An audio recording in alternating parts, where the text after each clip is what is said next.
நான் பாரம்பரிய ஜோதிடர் பா. ரவிக்குமார். இப்போ நாம் பார்த்துக்கிட்டு இருக்கக்கூடிய ஒரு தலைப்பு அப்படின்னு பார்த்தீங்கன்னா, மே மாதத்துக்கு உண்டான மாத பலன்களை பற்றி தான் இந்த காணொலியில் பார்த்துட்ருக்குறோம். அப்போ இந்த மே மாதம் மேச ராசியில் பிறந்த உங்களுக்கு எந்த மாதிரியான ஒரு மாற்றங்களை கொடுக்க போகிறார் அப்படின்னு பார்த்தீங்கன்னா, மேச ராசிக்கு வரக்கூடிய நட்சத்திரம் அப்படின்னு பார்த்தீங்கன்னா, முதலாவதாக வரக்கூடிய நட்சத்திரம் பார்த்தீங்கன்னா கேது பகவானுடைய நட்சத்திரமான அசுவினி நட்சத்திரம் 4 பாதங்கள். அதன் பிறகு வரக்கூடிய சுக்கிரனுடைய நட்சத்திரமான பரணி நட்சத்திரம் 4 பாதங்கள்.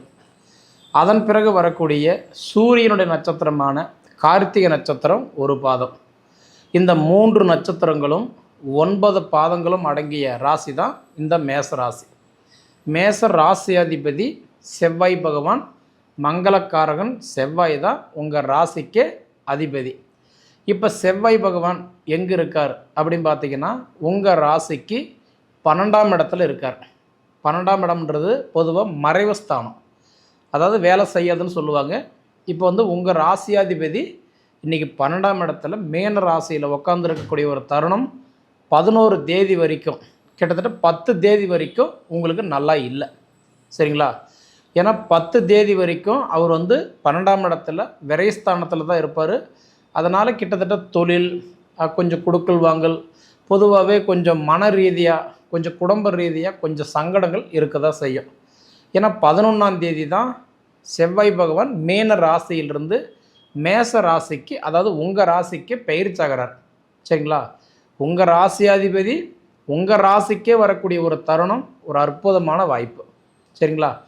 இப்போ பொதுவாக செவ்வாய் பகவான் ஒரு ராசியிலிருந்து இன்னொரு ராசிக்கு மாறுறதுக்கு 1.5 மாதத்துக்கு ஒரு தடவை தான் மாறுவார், இல்லைங்களா?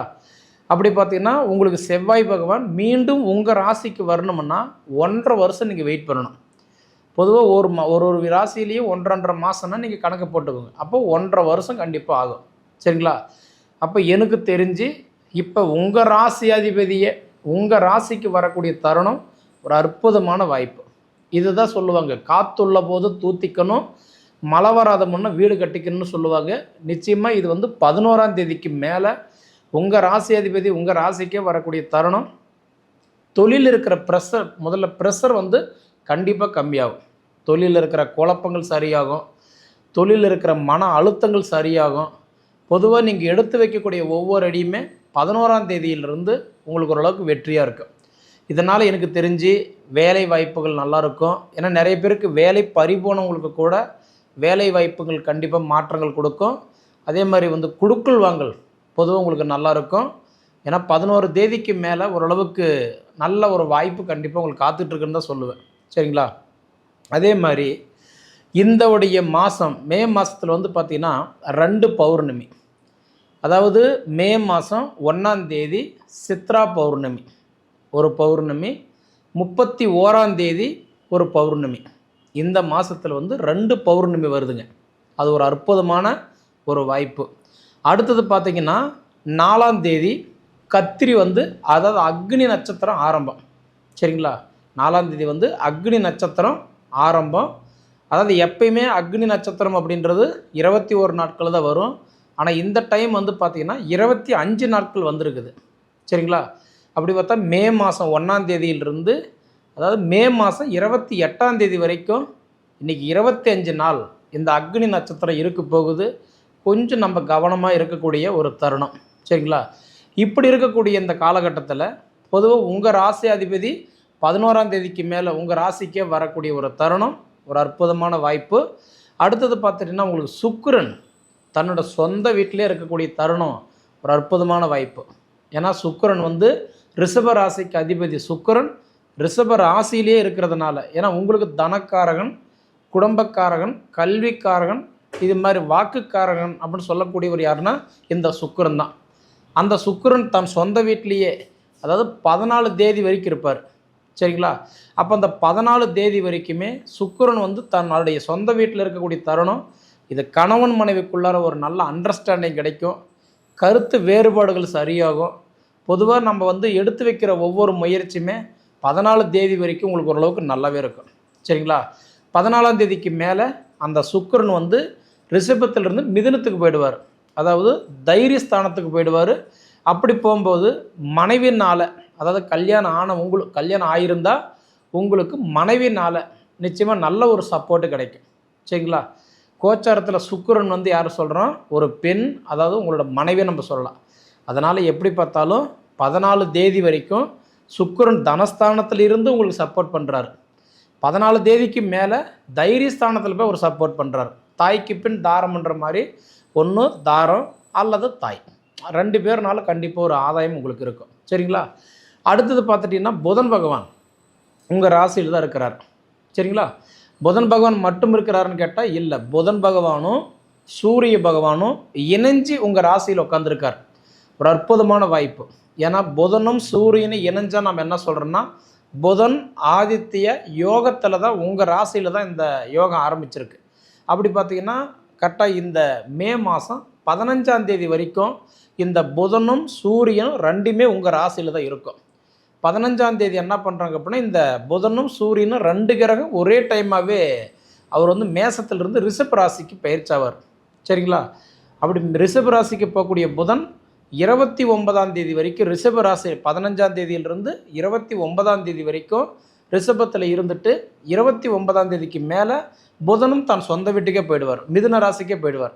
அப்போ இந்த மாதத்தில் புதன் பகவான் வந்து 1ஆம் தேதி, மே மாதம் 1ஆம் தேதியிலிருந்து 15ஆம் தேதி வரைக்கும் மேச ராசியிலையும், 15ஆம் தேதியிலிருந்து 29ஆம் தேதி வரைக்கும் ரிஷப ராசியிலையும், 29ஆம் தேதியிலிருந்து 31ஆம் தேதி வரைக்கும் மிதுன ராசியிலையும் புதன் இருப்பார். இது ஒரு அற்புதமான வாய்ப்பு. ஏன்னா ஜென்மத்தில் ஆதித்ய யோகத்தில் இருந்துட்டு தனஸ்தானத்துக்கு போய் அதுக்கப்புறம் தைரியஸ்தானத்தில் போயிடுவார். அப்போ உங்களுடைய அதாவது மூளை நல்லா வேலை செய்யும். ஏன்னா புதன் வந்து யாருன்னா ஞானக்காரகன். கிட்டத்தட்ட ஞானக்காரகன்னா நிறையா சிந்திக்கக்கூடிய குணமெல்லாம் உங்களுக்கு நிறையா இருக்கும்.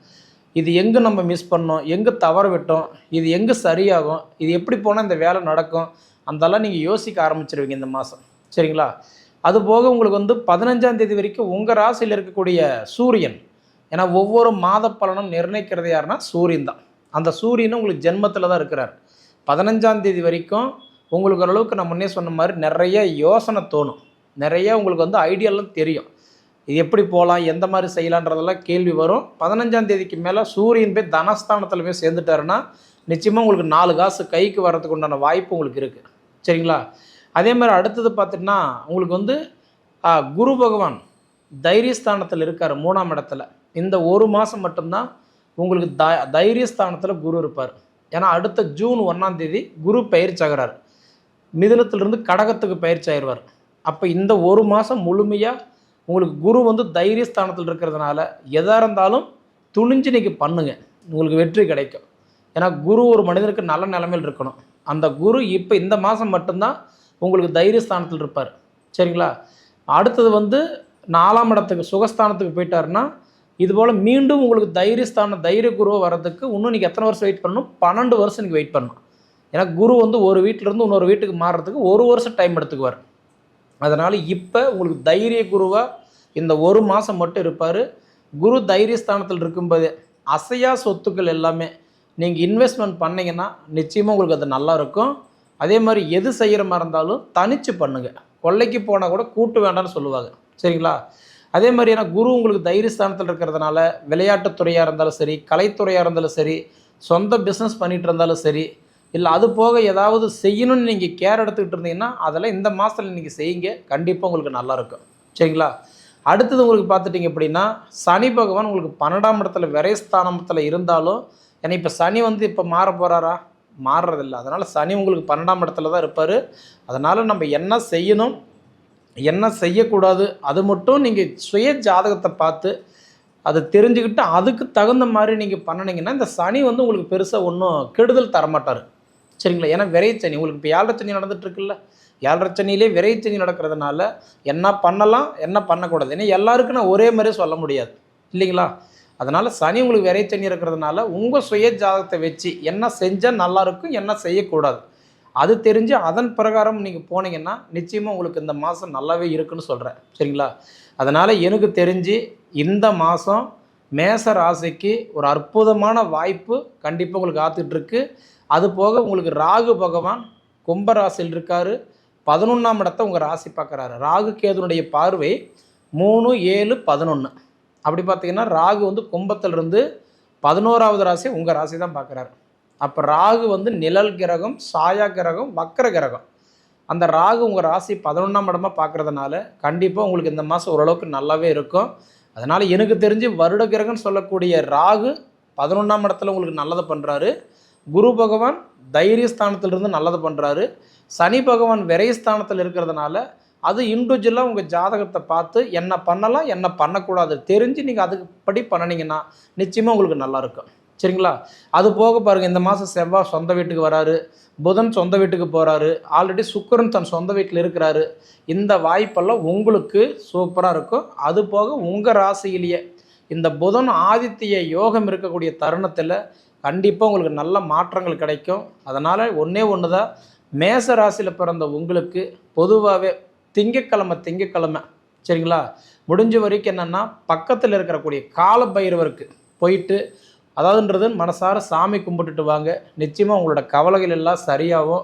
அது போக உங்கள் வீட்டில் இருக்கக்கூடிய சரிங்களா முருகர் ஃபோட்டோ இருந்ததுன்னா வெள்ளை மலர்களால் அதை அலங்காரம் பண்ணி, அதாவது வெள்ளை அது மாலை மாதிரி போட்டு கரெக்டாக உங்கள் வீட்டில் ஒரு தீபாரத்தனை காட்டி நீங்கள் கும்பிட்டுட்டு வந்தீங்கன்னா இந்த மாதம் நிச்சயமாக உங்களுக்கு நல்ல பலன்களை கொடுப்பார். இதில் மாற்றமே கிடையாது. சரிங்களா? சரி நேயர்களே, நம்ம சேனலில் நீங்கள் முதல் தடவை பார்க்குறவங்களா இருந்தால் சப்ஸ்கிரைப் பண்ணிக்கோங்க. உங்கள் நண்பர்களுக்கு ஷேர் பண்ணுங்கள். சொல்ல வர வேண்டிய விஷயத்தை கமெண்ட் பாக்ஸில் பதிவு பண்ணுங்கள். அதுபோக உங்கள் பொன்னான நேரத்தை ஒதுக்கி எவ்வளவு நேரம் என்னோட காணொலியை நீங்கள் முழுமையாக பார்த்ததுக்கு மனசிலிருந்து கேட்டுக்கிறனுங்க. நன்றி.